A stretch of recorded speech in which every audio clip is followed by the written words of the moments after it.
Hello there, my name is Rachel, welcome to Cowboy Animation, and today we're talking about the first two episodes of Krapopolis. And this series from Fox was kind of surprised because really wasn't expecting much, especially the clips, also the scene with the what going on in the behind the scenes, one of the problems of one of the creators of Rick and Morty. But luckily, it's nothing to do with that. The short old clip they shown was sort of a bad choice to show, but other than that, is any good? You have to say yes. It's one of those shows that sort of surprise you because how literally charming it really is. It's something that doesn't feel like a Rick and Morty type of show. It feels maybe inspired by it, but still very different, even that it's based on one of the creators. And this is sort of interesting because this is Fox, because Fox have a habit of copy pasting the same idea over again. They just don't bring anything else if they feel it's not the format they use. Like The Simpsons, Family Guy, American Dad, Bob's Burger, etc. But besides that, makes Krapopolis is very different besides the other shows Fox has. It's because it's sort of the setting up of the situation they make this world. Basically, you have a king called Titus or something like that. That this king want to create this new kingdom that be everybody sort of calm, nice, and very sociable. But the only problem is the society of that time period. Nobody trusts no one. They just listen to him because he's a king. He's also a basically a son of a goddess. So this is the reason why they try to listen to him. But it also points out he is a very good talker. But the only problem is you have so many different problems in creating society because nobody knows what is the proper way to do sort of things or how gather people's attention. Make this sort of interesting because Lee, the king, trying to basically make friends of the next door neighbor of the next society, but the only problem is the next society are a bunch of cannibals. So how you make that work without being eaten and sort of accept them and integrate them inside their own society? And that's what it gets you. Every time they do an episode, they try to explain and follow a very unique way how that actually works of this show. But on top of this, it's also sort of a family show or drama show about the family. Like the king has a problem with his both parents, both of them sort of goddesses. Like one is a goddess of something, but she doesn't know anymore because she lost her status. You also have a father who is sort of a combination of every single thing of Greek or mythology, that sort of like a mentor or a half eagle, half bird mixed together. But both parents are basically sort of doesn't really care, but they do care about their own son. But at the same time, they have a very unique ways to actually caring them. But at the very end, if they have to care about their sons, they care about themselves first, then lead to their son being cared.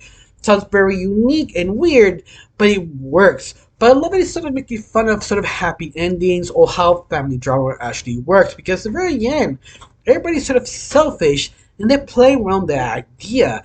And that's why it's just so interesting and clever and unique because you don't really expecting like the king himself trying to create like the games of this world to get people more together, but he did it for selfish reasons because he wants to be proud of himself, trying to, yeah, I accomplished this because using verbal language, not using violence or tyranny.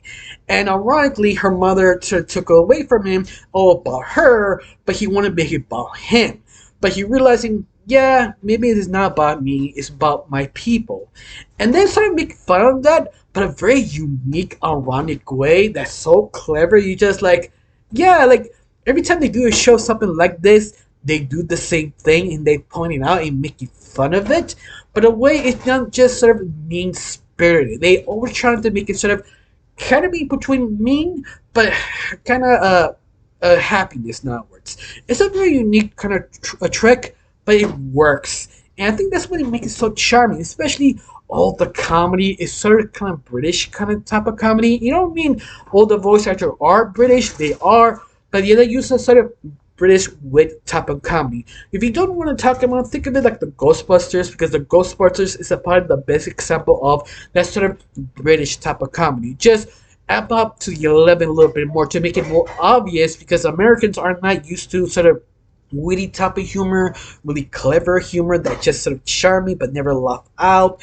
They actually try to double in and make it more funnier the best they can. And that sometimes I really did laugh because the both episode was really that good. All of that, I really can't say much because it's still two episodes, but I'm sure you, the whole episodes, the first two episodes, they do establish so many things. You understand what the king, how he acts, what he needs to create the society to sort of to prove himself, to feel more safe.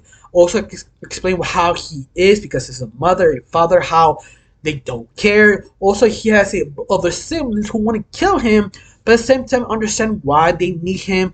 And that's what is sort of interesting. This sort of the family dynamics, how each other need each other, but not the way you think, but at the same time making fun of it and also accomplish that sort of very unique, unwanted type of humor. Everything feels so refreshing and different than Rick and Morty. You cannot say this is a Rick and Morty ripoff, even though it's one of the creators who made this. And sort of avoid doing that, using his own unique type of comedy makes so refreshing.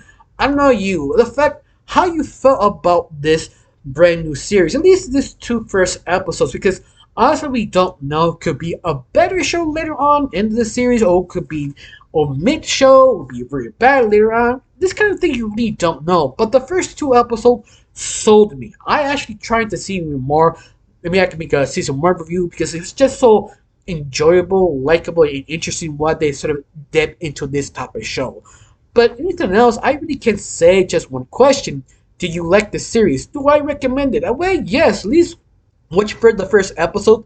The first episode is sort of I recommend. The second episode is not the strongest, but still very enjoyable. You could tell what they're trying to do. Even they're trying to use maybe the same formula, but trying to kind of flip this on his own head and trying to do something unique. Or making fun of that sort of happy endings, but also trying to make a happy ending. It's weird how I said it, but it makes sense if you watch the show.